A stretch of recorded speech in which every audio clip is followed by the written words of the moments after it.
Bon, on va passer à la prochaine intervention qui va tenir lieu de propos introductifs pour cette séance. Et dans cette perspective, nous allons accueillir Monsieur Gildas Fiacre-Nonou, le professeur Gildas Fiacre-Nonou, qui est agrégé des facultés de droit et professeur à l'université Abomey-Calavi. Mais avant cela, je pense que je vais laisser le co-organisateur de ce colloque qui a été à l'origine et qui est resté jusqu'aux aboutissants de cette organisation, Charlemagne Dagvigi, que j'ai à mes côtés. Donc, Charlemagne, je te laisse introduire. Merci Falilou. Alors, avant d'introduire le professeur Gildas Nonou, je me permets de remercier toutes les personnes qui se sont impliquées dans l'organisation de ce colloque. Et je saisis l'occasion de dire un merci particulier aux intervenants qui parfois ont été sollicités presque à pied levé. Alors, ceci étant, je ne sais pas si le professeur Nonou nous entend. Oui, cher collègue Dagbeji, je vous reçois très bien. Merci. Est-ce que vous pouvez passer en vidéo? C'est possible de le mettre en... Je vous demande pardon? Ok, c'est tout bon. Alors, le professeur Gildas Nonou, qui est agrégé des facultés de droit, enseignant à l'École nationale d'administration et de magistrature du Bénin, et va se charger d'introduire le colloque. Donc, il a la charge de nous présenter le propos introductif du colloque en répondant à une question. Faut-il redéfinir le droit des affaires dans l'OHADA? Parce que toute la problématique de l'extension du droit OHADA tourne autour de la question de l'étendue matérielle de la notion même du droit des affaires. Et donc, il a la charge de prendre la parole et de nous présenter l'introduction du colloque. Merci par avance. Merci, cher collègue Charlemagne Dagbeji. Je salue mes salutations à tout le monde à toutes les personnes qui sont présentes dans la salle et à toutes celles qui sont présentes en ligne. Je fais mes salutations les plus différentes au professeur Mayata, secrétaire permanent de l'OHADA qui m'a précédé. Vous aurez compris un peu le caractère tremblant dans ma voix. Il avait déjà abordé quelques signaux de mon propos. Je vais essayer de projeter l'orienteur de mon propos. Je ne sais pas si vous l'avez là-bas. Alors, pas encore, il faut que vous partagiez le document, vous vous souvenez, avec le bouton sur le côté, partager du contenu.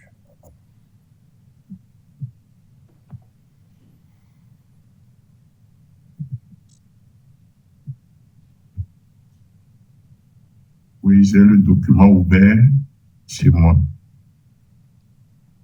Vous l'avez? Pas encore, non.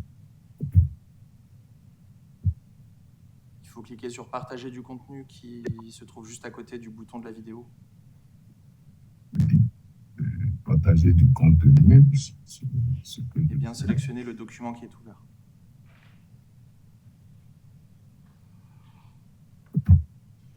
C'est bon? Non.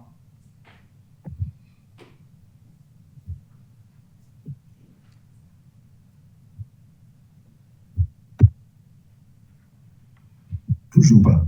Non, toujours pas. Ah là là. Bon, je pense que j'espérais que cela donne de la corrélation à mon intervention. Pour ne pas perdre du temps, je vais y aller. J'essaierai de faire assez bref et assez court. Mais avant, je voudrais très sincèrement remercier les organisateurs de cette activité scientifique. Je pense aux collègues Charlemagne Dagbeji et Falilou Diop qui ont bien voulu m'associer. Je le dis, j'aurais bien voulu être parmi vous physiquement à Lyon, mais un concours d'agenda n'a pas rendu possible l'entreprise à mon grand regret. Je pense que l'occasion n'est juste que différée. Alors, un matin d'automne, à la faveur d'une réunion du Conseil des ministres de l'OHADA, nous apprendrions un peu pantois que le législateur de l'OHADA a adopté un acte uniforme sur un aspect du droit des régimes matrimoniaux. On pourrait songer bien volontiers à pareille initiative sur les contrats de partenariat public et privé.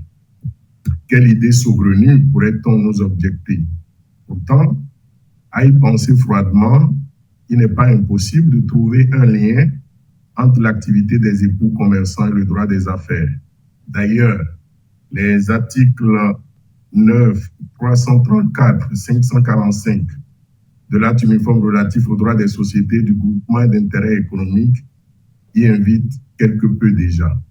Aussi, les partenariats publics et privés ne s'épanouissent guère en marge des milieux d'affaires. Ces différentes situations semblent renouveler le débat sur la redéfinition du droit des affaires OHADA. Comment pourrait-on saisir le droit des affaires? Le droit des affaires, dans l'ensemble, fixe les règles de conduite favorables à l'organisation rationnelle des activités économiques ou marchandes. Il ambitionne d'instaurer un environnement incitatif pour les affaires en édictant des règles qui assurent, dirions-nous, la fluidité et la sécurité des échanges commerciaux, ou plus exactement des transactions économiques. On se souviendra, au lieu du droit des affaires, le professeur Jean Payuso a pu parler du droit des activités économiques. Alors, faut-il redéfinir le droit des affaires tel que posé par l'OHADA? La question n'est pas si nouvelle. Et sur cette occurrence, tout presque est déjà dit. Mais la controverse étant un puissant ferment du droit, on ne peut répondre à la question que dans une approche nuancée. La réponse à la question ne se désolidarise pas des enjeux qu'elle cristallise. En fait, dans un contexte de célébration, c'était les noces de perles, de l'organisation où des auteurs ont conclu à l'opportunité de sa création au regard de ses acquis. En matière d'intégration et d'attractivité, la doctrine a reconnu, à l'issue de ce dit sans complaisance, que l'organisation devrait faire face pour les années à venir à des défis, formulés les uns en termes d'expansion, les autres en termes d'actualisation du droit matériel dont il est le véhicule.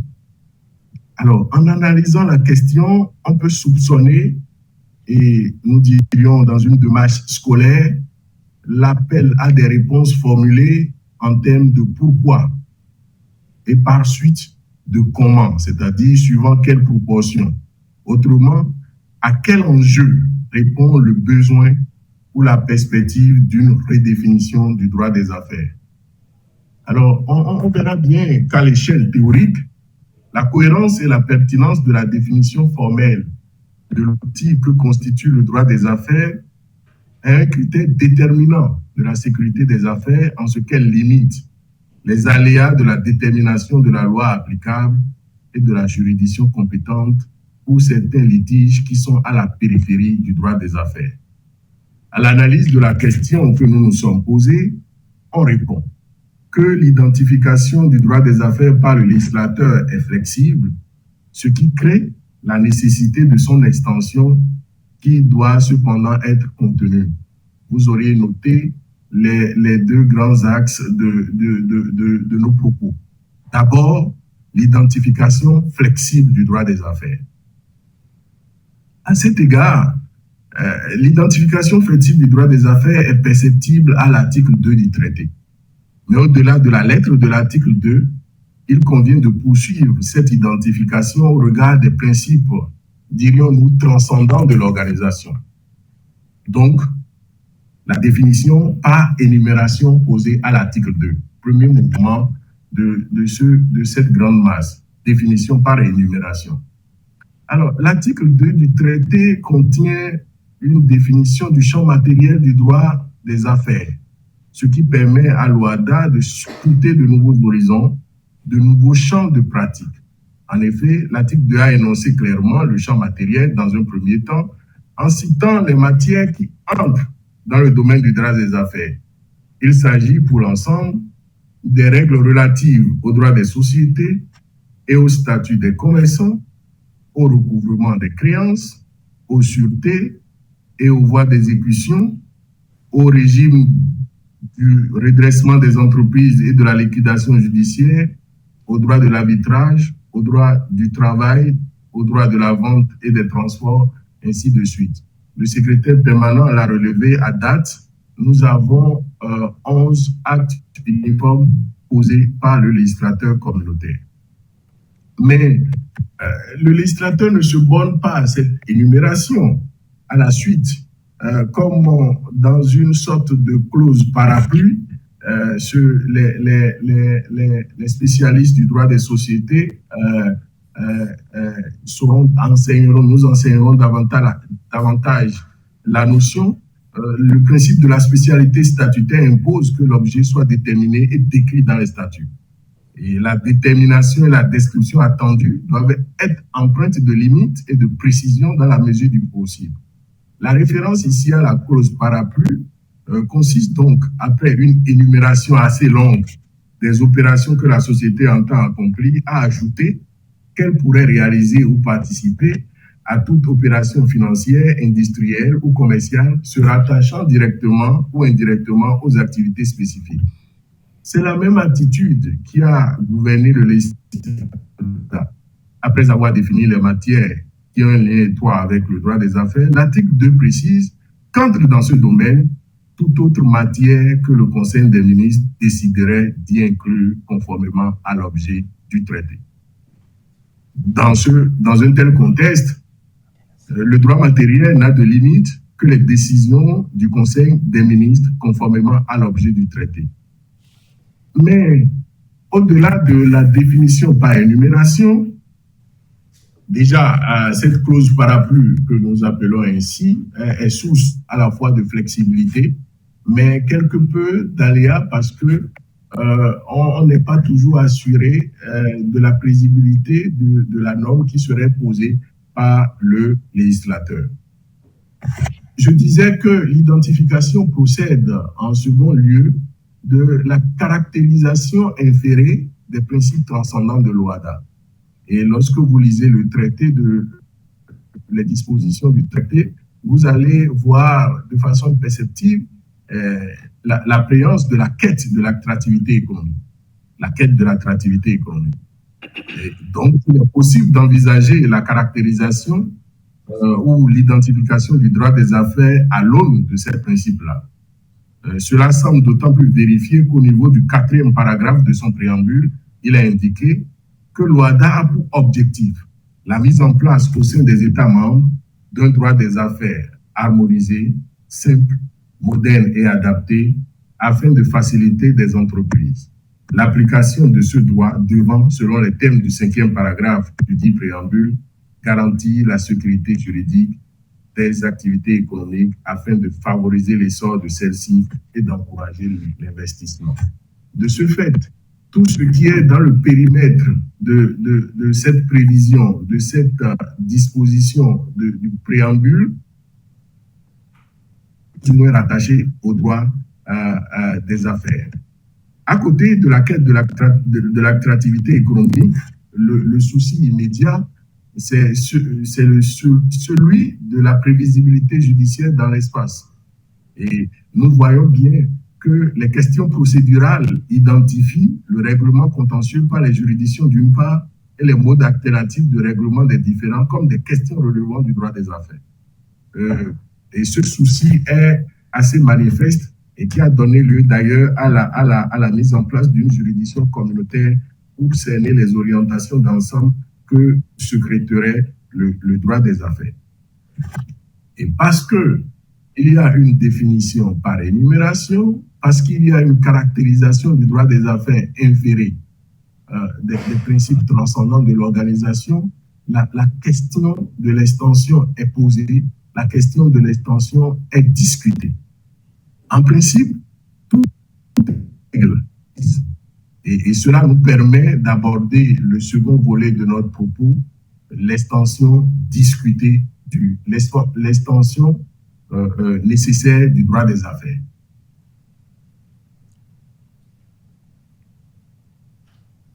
Rationnelle des activités marchandes ou la fluidité des échanges économiques n'entre pas en vocation dans le champ couvert par l'OHADA. Ainsi, parce que le droit des affaires tel que posé donne le sentiment d'une incomplétude, il est nécessaire de définir les périmètres de cette extension tout en posant les digues pour circonscrire cette extension. D'abord, la nécessité de l'extension. La nécessité de l'extension procède d'abord de la prise en compte de matières connexes au droit des affaires. Il est évident que plusieurs matières présentent une connexité avec le droit de faire, mais que le droit matériel déjà posé n'a pas considéré pour une raison ou pour une autre. L'on pourrait préditer cette affirmation pour la discussion autour d'une série de matières potentiellement appropriables par le droit des affaires de l'OHADA. On peut penser au droit des contrats, au droit bancaire, au droit maritime, au droit de la distribution, au droit du travail, au droit de la propriété intellectuelle. Je dirais juste quelques mots sur certaines disciplines appropriables sans déflorer les interventions qui viennent après moi. Alors, le droit des contrats. Le droit des contrats, voilà un chantier qui connaît beaucoup de pérégrinations, mais qui constitue un point nodal du droit des affaires. Parce que dans un monde complexe, le contrat se présente comme l'outil juridique central permettant de sécuriser les relations commerciales entre les parties. Donc, l'intervention du législateur pour cerner cette matière, quoique l'on puisse relever qu'il n'y ait pas les sources d'inspiration du droit des affaires dans l'ensemble des États ne soient pas la même, cette matière relève, on peut le penser d'emblée, du champ que peut couvrir l'OHADA. Le droit bancaire, qui régit les opérations bancaires, les relations entre les différents intervenants dans le secteur. On sait bien que le ferment de l'investissement, demeurant le financement, en l'occurrence bancaire, l'appropriabilité de cette matière par le droit OHADA se pose légitimement. Certains auteurs ont d'ailleurs requis l'inclusion de cette matière dans l'espace afin de résorber la concurrence des règles des différentes organisations communautaires intervenant dans ce secteur, au-delà parfois de la coexistence des règles régionales et locales. Le droit du travail. Parce que l'entreprise est le réceptacle de l'activité commerciale, on peut penser que le droit qui le régit dans ses rapports avec les employés peut également et légitimement se retrouver dans le giron du droit des affaires. Mais sur cette question, nous sommes assez circonspects sur cette perspective, parce que la vocation du droit du travail n'est plus seulement d'équilibrer les rapports de travail, mais bien au-delà de maximiser le bien-être suivant, dirions-nous, les postulats de l'analyse économique du droit. Et sous ce regard, on peut penser que ce droit gagnerait à être encore sous la coupole des différents États partis. Il y a une communication qui vient après, donc je n'insisterai pas davantage. Le droit de la distribution. Le droit OHADA ne réglemente pas à ce jour de manière particulière les contrats de distribution conclus avec un distributeur agissant en son nom et pour son compte. Droit qui constitue pourtant des instruments majeurs de pénétration des marchés africains au sud du Sahara et de contrôle de la vente des produits de grande enseigne. Il se limite simplement à l'activité des intermédiaires de commerce, commissionnaires, courtiers, agents commerciaux, et traite de manière générale de la vente commerciale. Cet état de choses pose avec acuité la question de l'organisation et de l'encadrement légal de l'activité des distributeurs, revendeurs, agissant en leur nom et pour le compte dans l'espace OHADA, car en l'absence d'un droit communautaire harmonisé, les différents droits des États partis trouvent application à cette activité. Ce qui conduit quelque peu à une disparité des droits au sein de l'espace OHADA, incompatible avec l'objectif d'intégration juridique, mettant en mal l'organisation par les entreprises des réseaux de distribution à l'échelle communautaire avec la même stratégie commerciale. Un mot sur le droit de mention. Parce que la protection du consommateur au moyen du droit OHADA a une ambition qui avoisine déjà 2 décennies.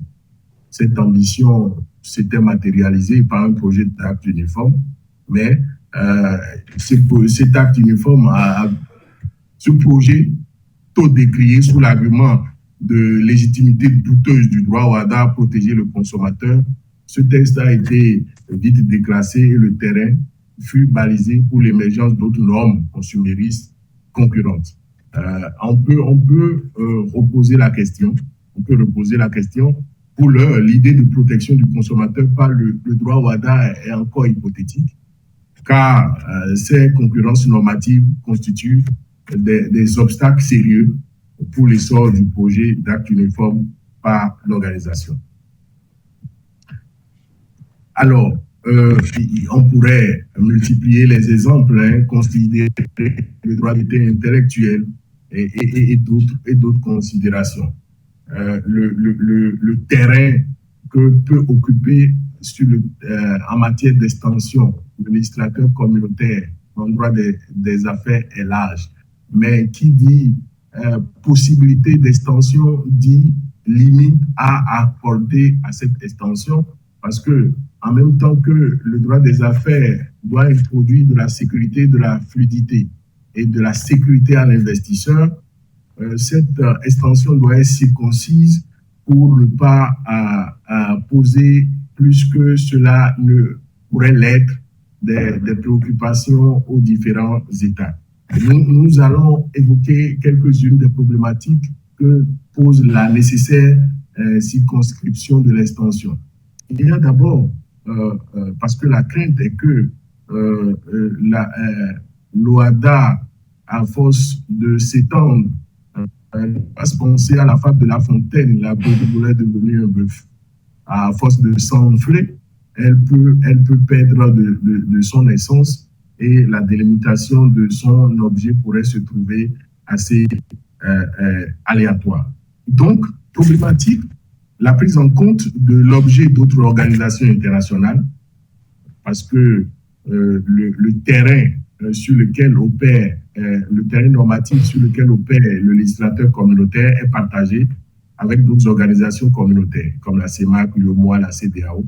Il est souhaitable qu'il y ait une cohérence entre les réglementations pour éviter, dirions-nous, les chevauchements qui peuvent être source de coexistence normative conflictuelle.